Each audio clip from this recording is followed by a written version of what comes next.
Ermənistan vətəndaşı Ruben Vardanyanın barəsində olan cinayət işi üzrə məhkəmə prosesinin baxış iclası bugün də davam etdirilir.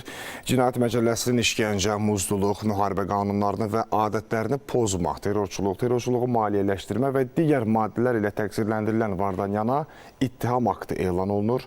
Ətraflı məlumatı isə bizimlə birbaşa bağlantıda əməkdaşımız Südabə Cahangirli çatdıracaq. Buyurun, efirdəsiz.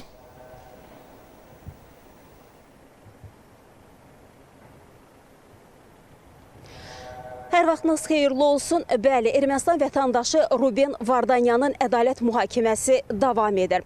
Ruben Vardanyan Azərbaycan Respublikası Cinayət Məcəlləsinin bir neçə maddəsi ilə, o cümlədən işgəncə, terrorçuluğun maliyyələşdirilməsi, Azərbaycan sərhədlərini qanunsuz keçmə maddələri ilə ittiham olunur.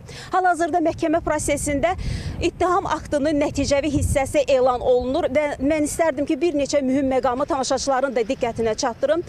Qeyd olunur ki, Ruben Vardanyan 2022-ci ilin sentyabrında Azərbaycanın nəzarət buraxılış məntəqələrindən olmadan qanunsuz şəkildə Ermənistan ərazisindən Azərbaycanın ərazilərinə keçərək və burada Qarabağ İqtisadi rayonunda, o vaxtlar Rusiya sülh məramlarının müvəqqəti yerləşdiyi ərazilərdə məskunlaşır və bundan sonra Azərbaycana qarşı o cinayət əməllərinin törədilməsində birbaşa iştirak edib. Belə ki, qeyd olunur ki, Ruben Vardanyan o zamanlar özünün həm təsisçisi olduğu Avrora fondu və eyni zamanda Biz Dağlarımızıq təşkilatı ilə adı altında humanizm aksiyalarının keçirilməsi adı altında xaricdən vəsaitlər toplayaraq həmin vəsaitləri burada Qarabağda o zamanlar məskunlaşan qanunsuz silahlı birləşmələrin maliyyələşdirilməsinə, onların maddi texniki təchizatına sərf edib.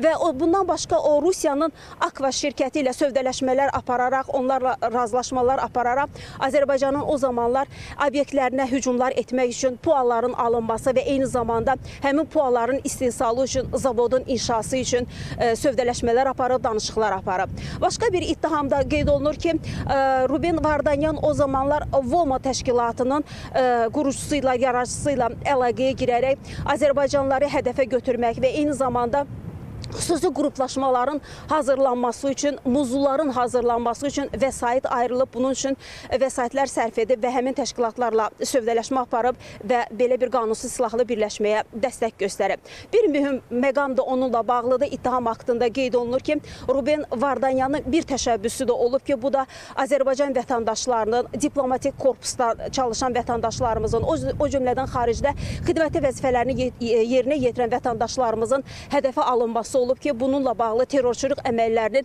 həyata keçirilməsi, onlara qarşı terror hadisələrinin həyata keçirilməsi üçün təşəbbüslə çıxış edib. İttiham aktı olduqca böyükdür. Burada çox saylı ittiham aktında maddələr əksini tapır. Eyni zamanda bütün faktlar, sübutlar hamısı ittiham aktında toplanılıb. Hal-hazırda məhkəmədə ittiham aktı nəticəvi hissəsi qeyd etdiyimiz kimi elan olunur. Qeyd edim ki, Ruben Vardanyan özünün seçdiyi vəkili ilə təmin olunub. Eyni zamanda o tərcüməçilərlə təmin olunub. Biz mütəmadi olaraq proseslə bağlı tamaşaçılarımıza məlumatlar, reportajlar hazırlayıb təqdim edirik. Bugünkü məhkəmə prosesindən də bizim gün ərzində materiallarımız, reportajlarımız olacaq deyərək sözü yenidən mərkəzə, studiyaya ötürürük.